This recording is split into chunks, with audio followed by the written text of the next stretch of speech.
Of course, we limit what the Ukrainians can do in terms of we've already done those limitations. Is really back to that crisis stability stuff in terms of not allowing them, for example, to target in Russia.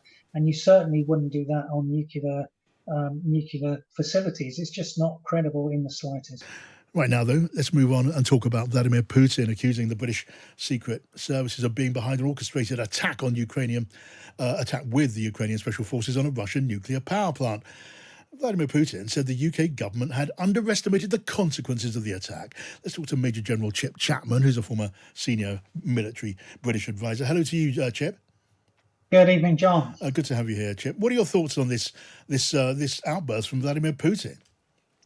Well, I think it's fantastical nonsense. Now, during the Cold War, we used to talk about crisis stability, where you reduce the incentives for the other side to do something dangerous. So in intelligence probability yardstick terms, this would be in the almost no chance bucket. That's a 1 to 5% chance of probability. But this will be picked up by the ultra-nationalist TV shows in Russia. And it's really partly about messaging and propaganda in Russia. You know, the West is at war with us.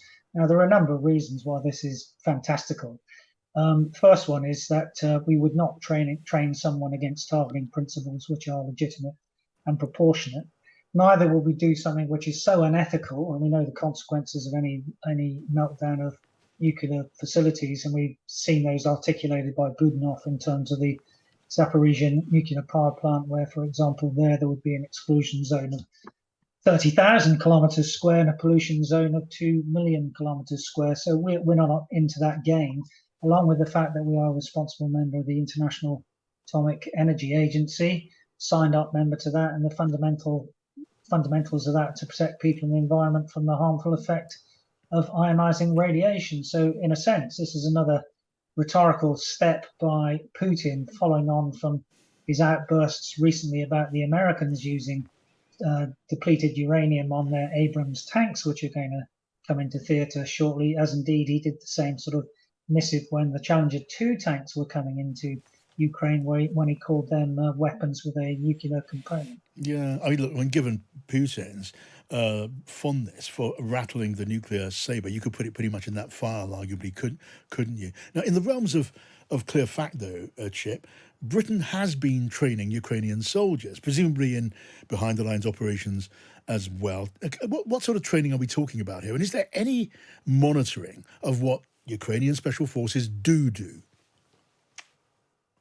Well, certainly on the training side, we've had two training parameters with the Ukrainians. Firstly, we had Op Orbital from 2015 to try and get them in a better shape for anything which might come after the original invasion in Crimea. And then once the invasion happened, we have an operation called Operation Interflex, which is the operation to take a Ukrainian civilian, the sort of zero to hero training, which takes place in various places around the country. Of course, we limit what the Ukrainians can do in terms of we've already done those limitations. Is really back to that crisis stability stuff in terms of not allowing them, for example, to target in Russia. And you certainly wouldn't do that on nuclear facilities. It's just not credible in the slightest. No, not credible. And on the Putin side, it's generally judged, isn't it, that he would be mad to attack a Ukrainian nuclear piece of infrastructure. The damage would be, of course, perhaps unthinkable, but the retribution would be enormous. Yeah, it would. He'd have crossed the sort of Rubicon. So, you know, he's trying to sway the global south and all those, but crossing that nuclear threshold would probably turn every country that is in a sort of neutral stance. And certainly the what came out of the G20 at the weekend would be significantly altered. And really, there are two parts to this. Firstly, you've got the situation at the Zaporizhzhia nuclear power plant itself, where the situation does remain highly precarious.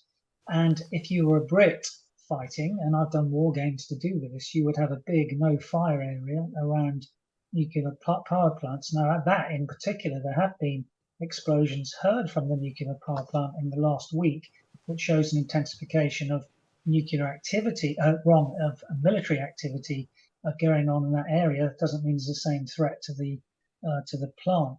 But again, the best thing of looking at if he might make nuclear threats is you go back to something from the House Armed Services Committee in March 22, when Scotty Berrier, who I used to work with in CENTCOM, did say that Putin may make nuclear threats in a situation where he reflects Moscow's doctrinal views on the use of tactical nuclear weapons, where they may compel an adversary into pursuing negotiations that may result of the termination of the conflict on terms favorable to Russia, or deter the entry of others, or when Russia offensive progress of its conventional forces looks like it might be reversed or the conflict becomes protracted.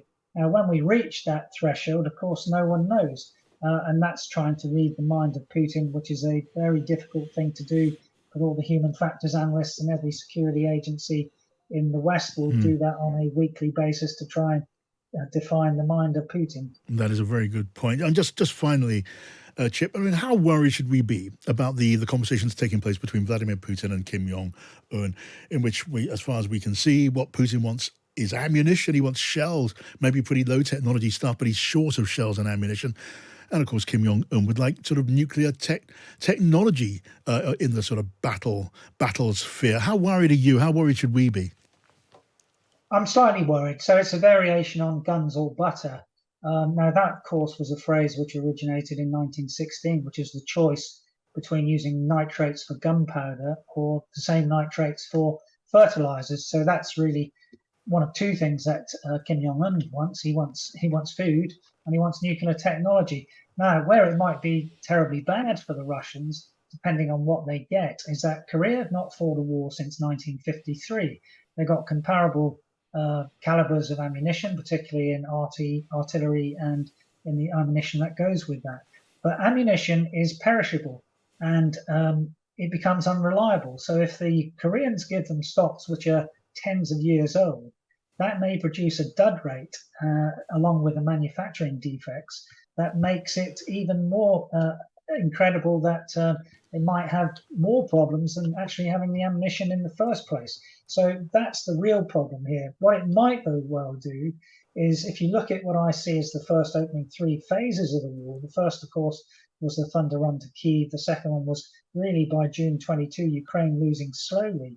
And then the equalization of the battlefield for Ukraine by the provision of things like air defense, precision guided munitions, HIMARS, and that sort of stuff. So what it might do, though, is equalize the battlefield again for Russia. Of course, that's always worrying because we might get to the point when it's a kind of not going anywhere for the Ukrainians, and you get towards this point where people might think that you need a frozen peace and sue for peace. And a frozen peace is, of course, something which rewards the aggressor, that is Russia, who invaded Ukraine. All right, Chip, really good to talk to you and hear from you as always. That's Major General Chip Chapman.